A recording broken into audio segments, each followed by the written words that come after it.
Tuesday, July 23rd. Today in Europe, Great Britain will get the largest budget in its history, and the British people will be about to give some 60% of their national income in the defense of their land and their attempt to overthrow totalitarianism. In the Western Hemisphere, at Havana, the conference of 21 American republics gets into full swing under the leadership of the United States. But now the news direct from important capitals, Berlin, London, and Havana. First, Edwin Hartrich reporting from Berlin. This is Berlin. It will be war between England and Germany. That was the official statement handed out at the Foreign Office press conference this noon. It was the German government's answer to the speech of Lord Halifax last night. The English Foreign Affairs Minister had stated that Great Britain would carry on the war. And so the Wilhelmstrasse this morning, or less than an hour ago, had its answer. The Foreign Office spokesman said that Lord Halifax had refused to accept the peace officer of Herr Hitler. All is over between the two countries. There will be war, he said. And thus we have from official quarters the first concrete statement about the future. It is a grim statement. It seems to mean that all attempts to end this war between the two great remaining powers in Europe today are finished. Herr Hitler has thus indicated that he is ready for the blitzkrieg. When we'll start is another unknown chapter to this story. And here are some of the headlines in the Berlin papers this morning, which tell their own story. The Volksche Beobachter. Churchill's answer, the cowardly murdering of a defenseless population. The Lokalanzeiger, Churchill's answer, murderous attacks on civilian population. And this Wohlführblatt, Churchill's answer, bombs on German towns. And these same headlines appear at the top of the front pages of the Burschen Zeitung and the Deutsche Allgemeine Zeitung. And the sub-headlines amplify on what is, quote, Churchill's answer, unquote. For instance, they report air attacks on women and children, criminal raids by night on non-military objectives, civilian populations attacked at random. And so, the Berlin press this morning is launching a concerted campaign against the British government. And what is interesting is the story under these headlines, which, word for word, is the same in all the papers. The German story starts out as follows, quote, a careful check on the enemy's air raids has shown that the British Air Force has multiplied its attacks on non-military objectives since Friday, when the Fuhrer, in his great speech, tried once more to show the British people the way of common sense. Great numbers of bombs have been dropped, but the damage suffered was relatively insignificant. It has become clear that the enemy wants to strike at the civilian population, unquote. Then the story continues to give some details of these British air raids. And some of these interesting details have not yet been released in the press and the communiques. Here's a gist of the story. The British Air Force launched strong attacks against the large seaport of Bremen in recent nights, during which 3 persons were killed, 3 seriously injured. Several resorts on the German islands in the North Sea were also objectives of the Royal Air Force. And the German report goes on to state that Hamburg was again attacked on the night of July 20th, 21st. Numerous people were injured during the raids in the heavily populated quarters of that city. Non-military objectives in the towns of Paderborn, Hagen, and Bochum in Westphalia were also raided. And during a night attack on the town of Schwerin, British planes first dropped flares before unloading their cargoes of bombs. In this raid, 10 people were killed, according to the German story. Kassel was also attacked on the night of July 20th, 21st. And during these raids, the British also used flares. Moreover, according to the German report, the neighborhood of Kassel was also bombed. The German story, which appears in all the papers this morning, concludes with, quote, as the enemy used parachute flares, his intention to hit the civilian population has become evident, unquote. This story will certainly not build up any love for the Royal Air Force among the German newspaper readers. And it strikes a positive note, the first in days that have followed Herr Hitler's speech. For the German press has been greatly angered at the immediate and very critical British reaction to Herr Hitler's speech to the Reichstag. The papers accuse the British government and the press of not speaking for the people, but only for what they described as the British warmongers. And now that negative campaign seems to have changed, the German press is stepping into high gear. For its readers, the German press today gives what it considers to be Winston Churchill's answer to Herr Hitler's address.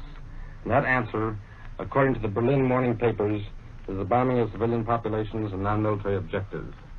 This is Edwin Hartrich. I return you now to Columbia in New York. This is New York, and here's the latest news from Havana. The 21 American republics under the leadership of the United States are moving toward a new plan to isolate the New World from war and from economic encroachment by dictators. This morning, a private session of the Conference of Foreign Ministers will receive drafts of proposals regarding New World possession of European powers. Plans also will be outlined for economic collaboration in the Western Hemisphere and for combating fifth column activities in the Americas. Now we return to Europe for more news. News reported from the British capital by Eric Sevareid. Go ahead, London.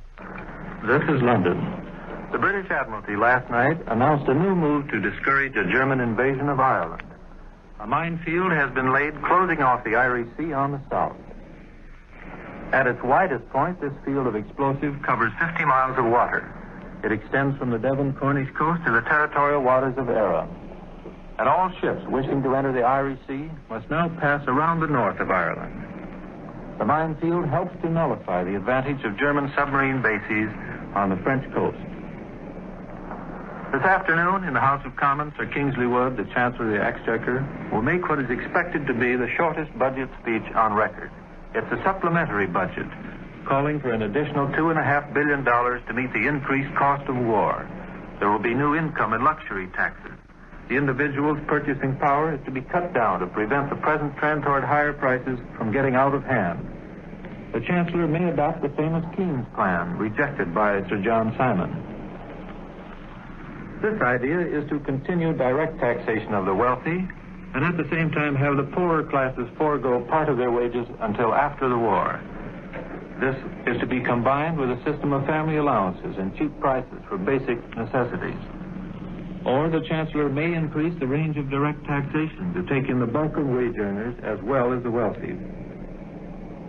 But no matter what is announced to Parliament today, one result is inevitable: greater sacrifices for everybody in Britain. Britain's overseas trade in the month of June took another drop. Imports dropped about $60 million compared with May, and exports about $50 million. Here's this morning's communique from the Air Ministry and the Ministry of Home Security. I quote, "During the night, enemy aircraft dropped small numbers of bombs at many coastal points, including the Thames Estuary, South Wales, and southeast Scotland. No fatal casualties are reported, but in one Scottish town, several persons were injured and damage was done to shop and house property. Farm buildings were also damaged in southeast Scotland. In England and Wales, little damage was done, but in one southeast coast town, an unoccupied house was demolished and an electric cable damaged, which was soon repaired." Unquote. We're told there were no casualties in the estuary of the Thames, although about 20 bombs fell there. No estimation of the damage to shipping or docks is given in accordance with the general rule on these raids. At least 100 fire bombs, as well as high explosives, fell in southeastern Scotland. The Admiralty has announced that a British destroyer, the Brazen, was sunk by a flight of German bombers. She sank while being towed back into port after the attack. The Admiralty says the destroyer's anti-aircraft fire accounted for 3 of the bombers and that all of the crew were saved. The Brazen was the vessel which located the sunken submarine Thetis last year in Liverpool Bay. According to the Admiralty, British destroyer losses are more than made up by the 40 new destroyers. And 6 of these ships, under construction for Brazil, have now been taken over for Britain. Another communique this morning says that early yesterday morning, planes of the Fleet Air Arm made an attack on Bergen. The visibility was low and weather conditions unfavorable, and so the main objectives were not in all cases attained. We're told that bombs were dropped on the seaplane base, however, and an enemy anti-aircraft ship was sunk. 60 American businessmen in London have formed their own local defense volunteer unit. The prime mover in this was Charles Sweeney. And personal friends in America, they said, sent over their guns and equipment, and these Americans have now been training after working hours for the last 6 weeks. A report comes to London from Zurich this morning, which quotes Berlin observers as saying from Berlin that an official announcement will be made there today following the broadcast by Lord Halifax. This announcement from Berlin, we're told, would be the signal for the German attack on England. And according to the same story from Zurich, this would take the form of mass air raids. This is CBS in London, returning you now to New York. That was the voice of Eric Sevareid reporting from London. Here's the latest news from the Balkans. Bucharest reports this morning say that Romania expects this week to learn Adolf Hitler's views about supporting Hungary's territorial demands against Romania. Hungary wants the return of Transylvania, ceded to Romania after the World War. The Romanians also believe that Russia soon will make new demands on their nation. Now the news from the Italian capital, reported by Cecil Brown. Go ahead, Rome. This is Rome. The fascist press answers today the speech of Lord Halifax. The Rome newspaper, Popolo di Roma, says, quote, Halifax has replied to the generous appeal of Hitler with a negative and Jesuit speech, unquote. The Messageiro's headline reads, Halifax invokes the aid of God for the war to the end. Halifax, says the paper, has the sound of a hero who trembles. The British foreign minister said that England wants a peace with justice, and the fascist press believes he used a phrase copyrighted by Mussolini. The Popolo di Roma says when Halifax speaks of peace with justice, he contaminates and falsifies the Mussolinian formula. The Roman press, however, still counts on the overthrow of the Churchill government. The papers here insist that Churchill and the people are at opposite ends about continuing the war. They maintain that if the British people could make a free choice, they would vote for immediate peace with the Axis. Yesterday, a report from Switzerland was printed here that the Churchill government might fall in 24 hours. According to this report, the House of Commons today would refuse to approve supplementary expenditures. This, the report claimed, would force Churchill to resign. Whether that happens remains to be seen this afternoon. The first concrete result of the talks Foreign Minister Charnow held in Berlin on Saturday appeared today. The Nazi Foreign Minister von Ribbentrop has called the Romanian Prime Minister and Foreign Minister to Salzburg for a chat. The meeting is scheduled for Friday. Neutral circles here in Rome believe that King Carol is about to hear the first direct orders from the Axis powers on how his country should behave in the future. The fascist press maintains that all is quiet in the Balkans, but it's felt in other quarters here that there is considerable rumbling. Russian pressure on Romania and the strengthening friendship of the Soviets with Yugoslavia may complicate the Axis plans for the Balkans. Bulgaria appears to be growing extremely restive about her claims against Romania for Dobruja. Hungary wants Transylvania, but she will behave until Budapest gets the signal from Rome and Berlin.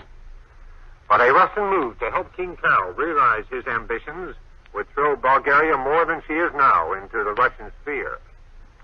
Therefore, as we see it here, Romania is to be told on Friday that partition, as apparently it must to small countries, has now come to Romania. Haile Selassie, the sad-eyed Lion of Judah, former emperor of Ethiopia, is reported in the Anglo-Egyptian Sudan. The fascist press and radio are poking fun at him and have picked him to head what they call the British retreat in Africa. The newspaper Messaggero describes him today as a lion outside of a circus. The communique of the Italian High Command is brief today. Italian planes bomb Marsa Matruh and Sidi Barrani. These are two British bases in northern Egypt. The bulletin says fascist bombers also raided Rainier. The British attacked Iradawa in East Africa, but the Italians say no damage was caused. The press here today confirms that the British are not quite ready to abandon Gibraltar. The Gibraltar garrison has been reinforced and now numbers 10,000 men. The papers say the Italian air attack on Gibraltar has created panic there, and all civilians now want to get away. A new tax went into effect today. It is 2% on all salaries and all purchases, and the money is to be used by the government to assist the families of men called to the covers. This is Cecil Brown in Rome, returning you to Columbia in New York.